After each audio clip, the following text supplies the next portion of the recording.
Welcome back to the channel.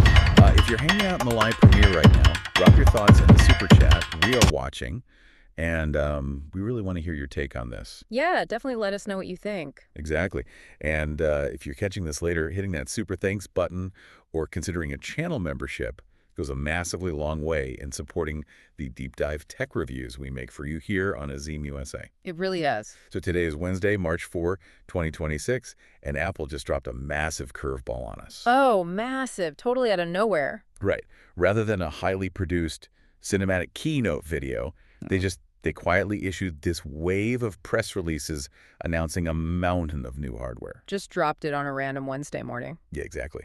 So today, our mission is to look past the marketing hype and sift through a massive stack of sources, including extensive hands-on reviews from PC Mag, Tech Radar, Tom's Guide, McRumors, and Apple's own documentation to review the absolute biggest news of the week. The one nobody saw coming. We are talking about the completely unexpected, ultra-budget MacBook Neo. Still can't believe that name is real, honestly. Right. So we're going to act as your dedicated tech reviewers today, putting the Neo's features, its technical specifications, and the very real strategic compromises under the microscope. Because there are definitely compromises. Oh, for sure.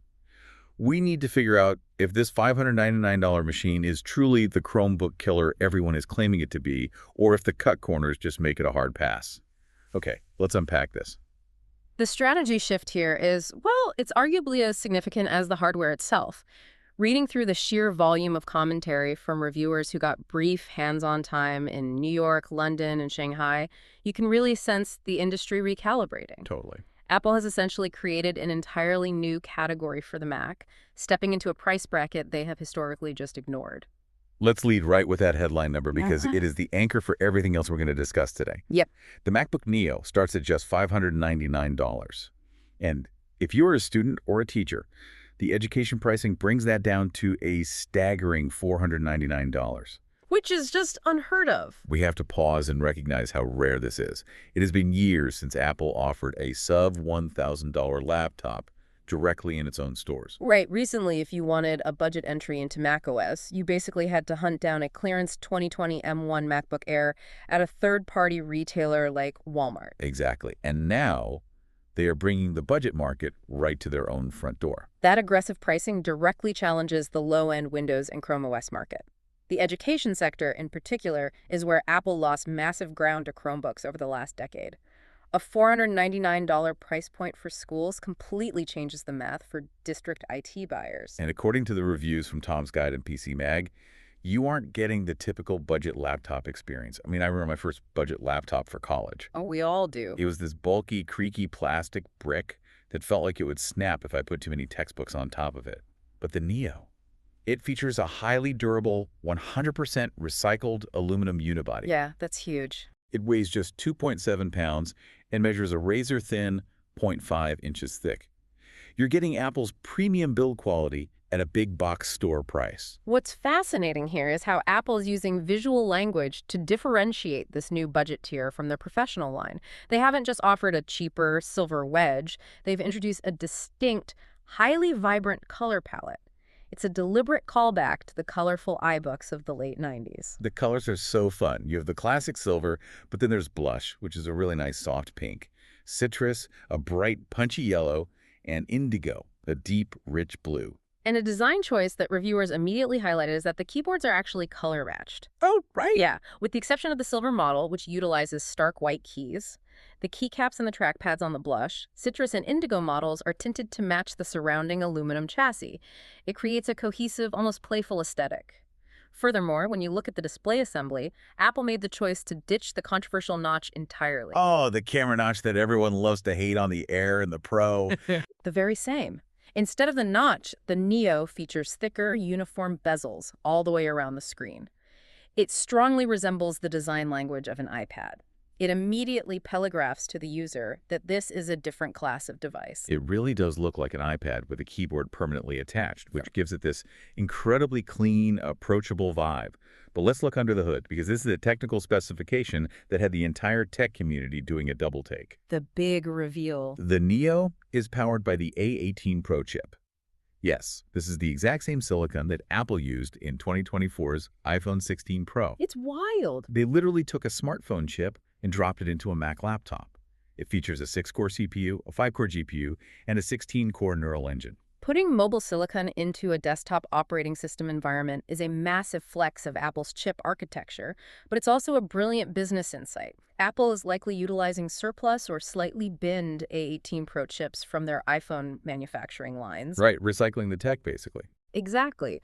By tapping into the massive economies of scale of iPhone production, they can drastically lower the component cost of the Neo, allowing them to hit that $599 price point without sacrificing their famously high profit margins. That makes so much sense. And they aren't hiding this chip either. Apple's press release claims the Neo is up to 50% faster for everyday web browsing and an incredible 3 times faster for on-device AI workloads when compared to the best-selling PC currently running the latest Intel Core Ultra 5 chip. The benchmarks are wild. Plus, because that A18 Pro chip was designed to sit inside a passively cooled phone in your pocket, the entire Neo laptop is completely fanless and silent. It is a highly efficient architecture, but the component that is generating the most heated debate is the memory. Here we go.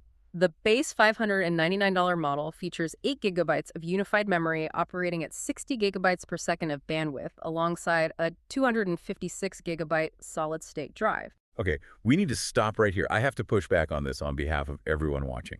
We are talking about a machine being sold in 2026, an era where every single app is trying to run local artificial intelligence. I know. Browsers and native apps will eat up 8 gigabytes of RAM in a heartbeat. Are we sure this isn't just planned obsolescence disguised as a budget device?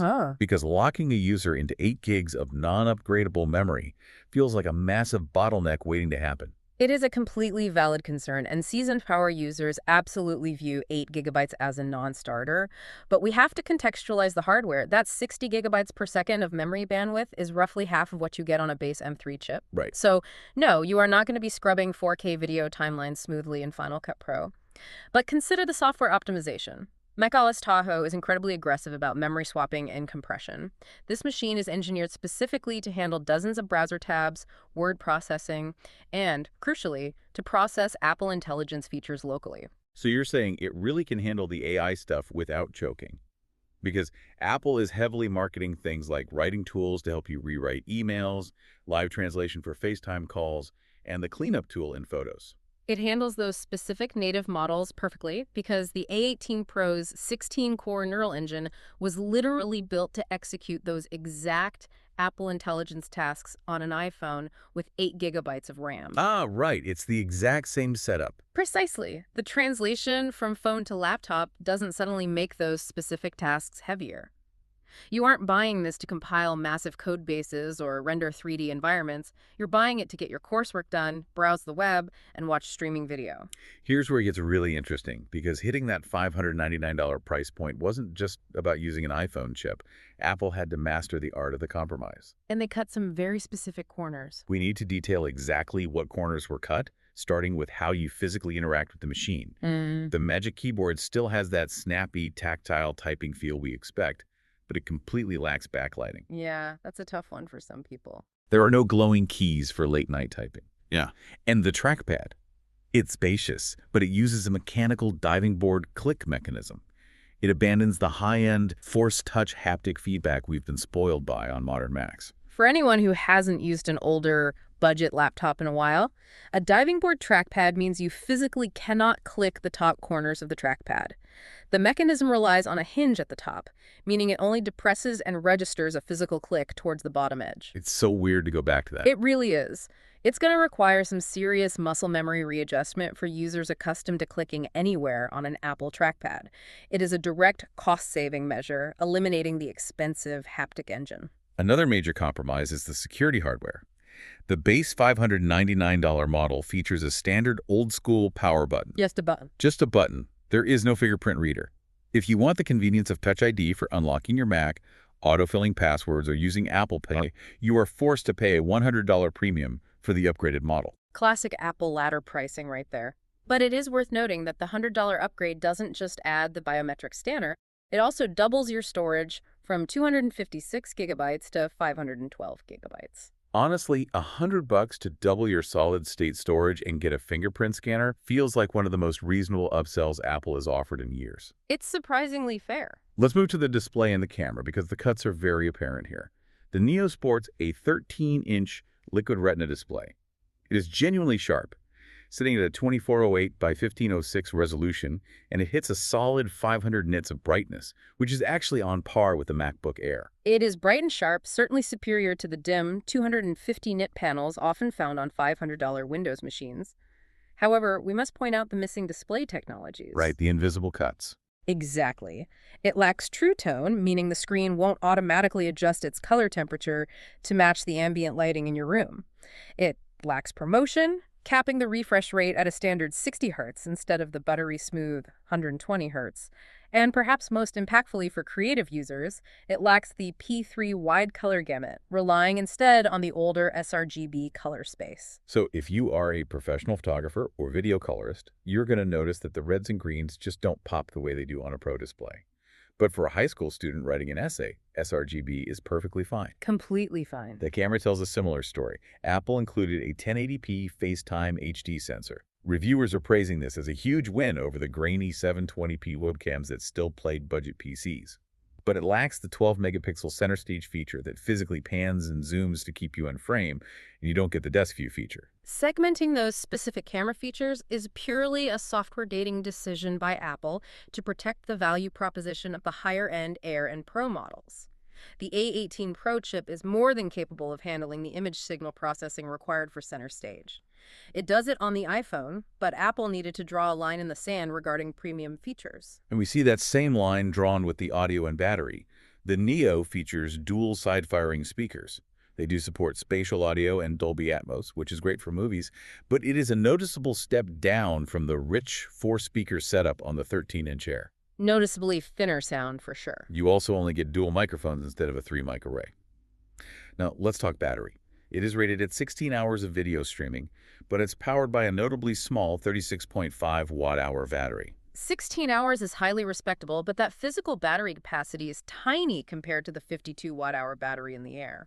The smaller battery reflects the physical constraints of achieving a 2.7-pound, 0.5-inch thick design while keeping the material costs rock bottom. They had to fit it in there somehow. Right. Apple is leaning entirely on the aggressive power efficiency of the A18 Pro chip to stretch that small battery through a full workday.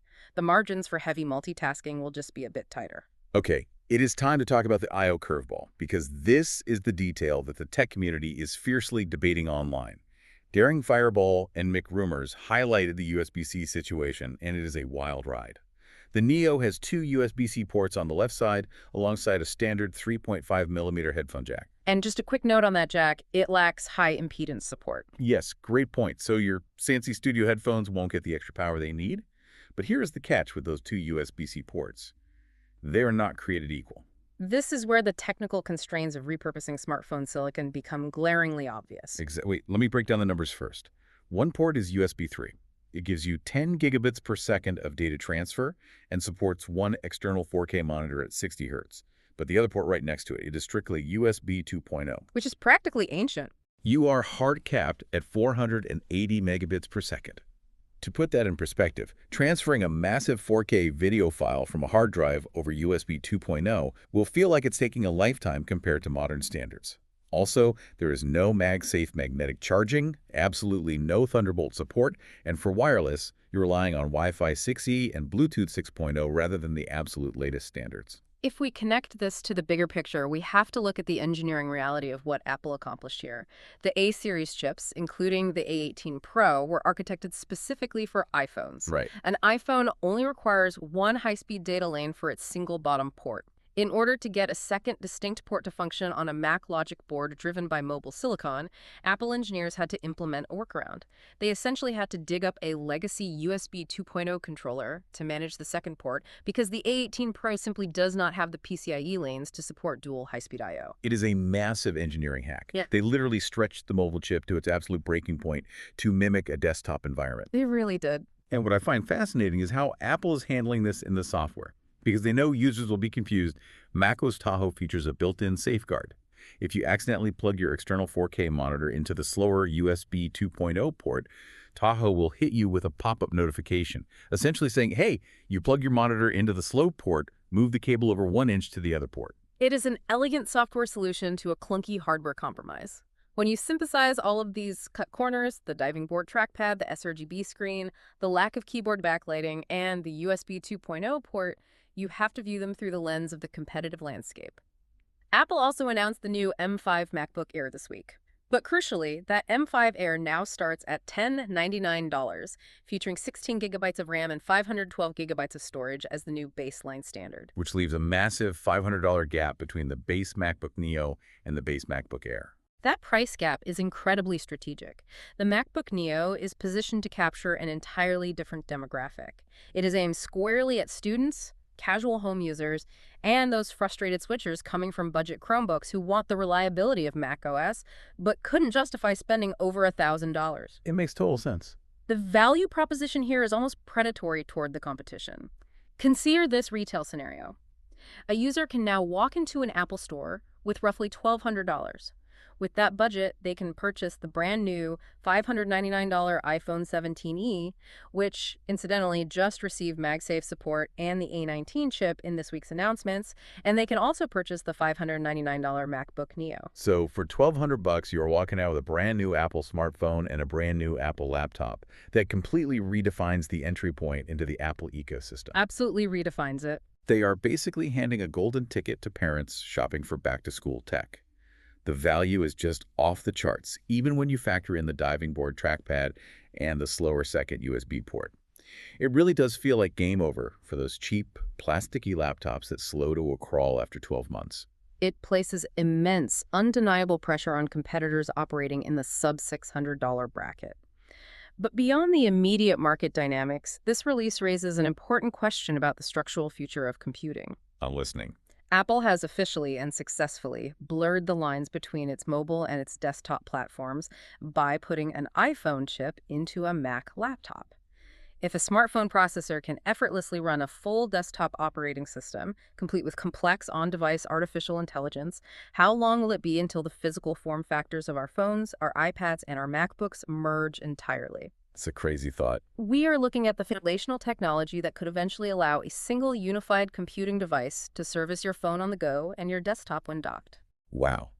A single, unified computing device powered by one piece of silicon in your pocket.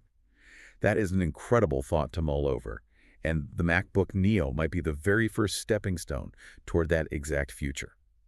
Well, that is all the time we have for today's deep dive into the $599 MacBook Neo.